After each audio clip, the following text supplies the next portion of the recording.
I'm Christian Kamano, Montclair State University, class of 2018, and this is what I did last summer. I got to spend a weekend at Jurassic World as a graduation gift. It was really something special. I've always been obsessed with dinosaurs ever since I was a little kid, and I got to finally travel to the one place on Earth where they're still alive. And, well, Jurassic World first opened back in 2005, when I was much younger. I've always wanted to go to see them, the dinosaurs, obviously. The park originally opened with only 8 species, the Brachiosaurus, T-Rex, Triceratops, Ankylosaurus, Velociraptor, Dilophosaurus, and Sierradactylus being the only non-dinosaur, in fact it being a pterosaur. Since then, the park has evolved and become something much greater, and I'm incredibly thankful to be here.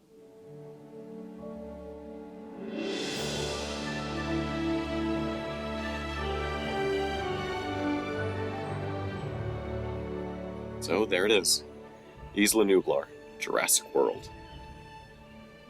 First landing in Jurassic World was something beyond my wildest dreams, and I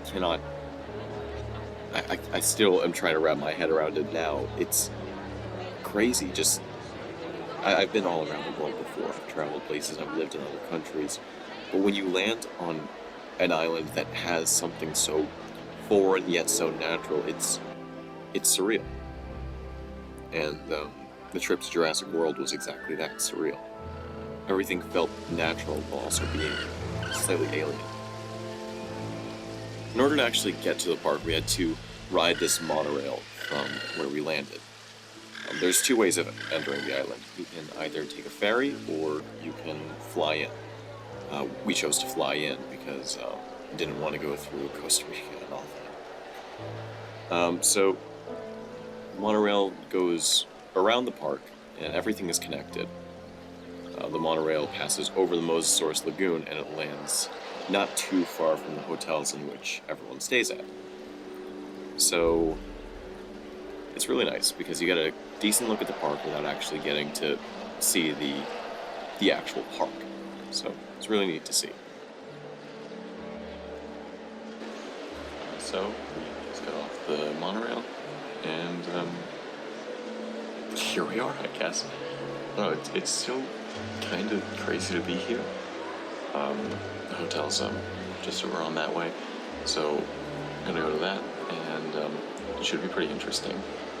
I don't know, it's still setting in that I'm actually here, and I'm going to finally see these things that I thought I'd never see in my lifetime and that I've always wanted to. And I hope that it's a story really worth telling. I don't know what else to say. It's really crazy to be here. And yeah, I don't know.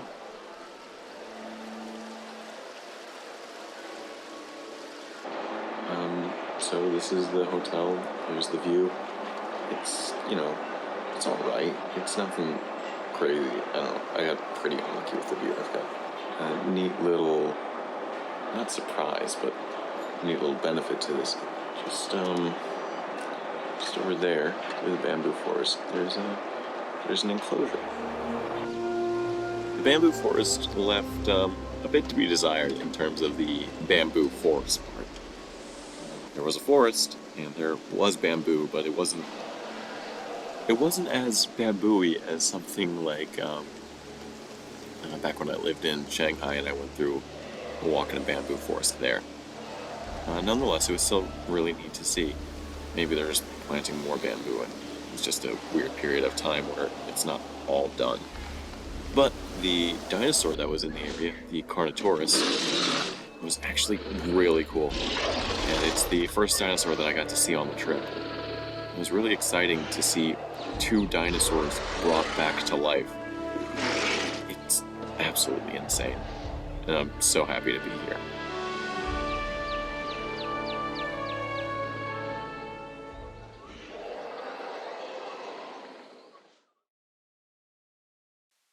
As much as I love dinosaurs, and as thankful that I am to be at Jurassic World, I can't not address the controversies surrounding it. Masarani Global is a very tech-focused company, and thus they focused on making as many dinosaurs as quickly as possible. This leads to the dinosaurs contradicting not only modern science, but even their own marketing for the dinosaurs. The baryonyx looks drastically different from what it was marketed as. The Ceratosaurus's face is seemingly shriveled up and you can see the outlines of the skull. And the Dilophosaurus is so much smaller than it should have been, and it has these frill structures, which, granted, could have just been things that weren't preserved in the fossil records, but either way, it seemed like a lot of these animals looked like outdated versions that we would have seen back when Hammond was first beginning the park and the cloning process wasn't perfected. And in 20 plus years, it seems like it still has that inefficiency. But all that was sort of made up for when we actually left Carnivore Corner and instead entered the Jurassic Tour. This was another highlight of the tour. We got to see some of the most famous dinosaurs in the park. Well, specifically, one really famous dinosaur. It was really neat to see Tyrannosaurus, Archaeornithomimus, and Sinoceratops, dinosaurs that are often really underrepresented in modern media. And it's cool to see Jurassic World have that representation. The real star of this was Brachiosaurus, the largest animal.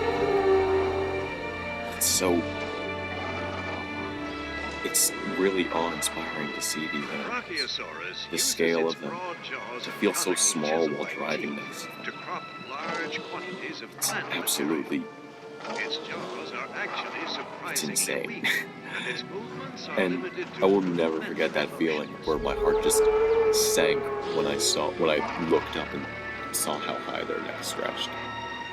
There was a neat little roadblock with the Gallimimus, which was kind of fun to see a bunch of cars get slipped behind us because of the Gallimimus just standing in the middle of the road. But yeah, this was what made day 2 entirely worth it for me.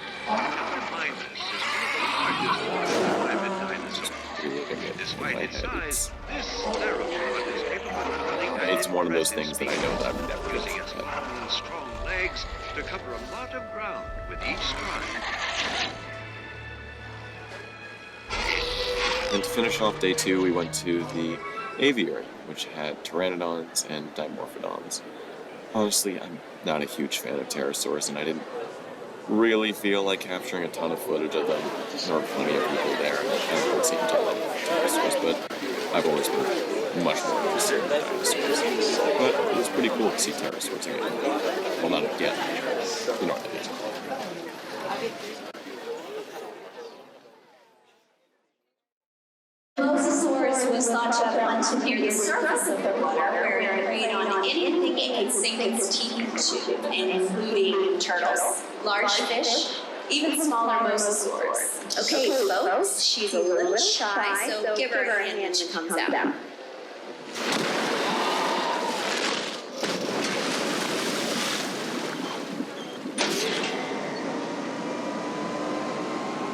Day 3 was a day of bittersweetness. I got to see my favorite dinosaur, Tyrannosaurus Rex, in the T-Rex Kingdom. It was really nice to see the T-Rex doing something other than what is marketable. Not hunting or killing anything, just sort of walking by a lake and relaxing, being at peace. I don't know.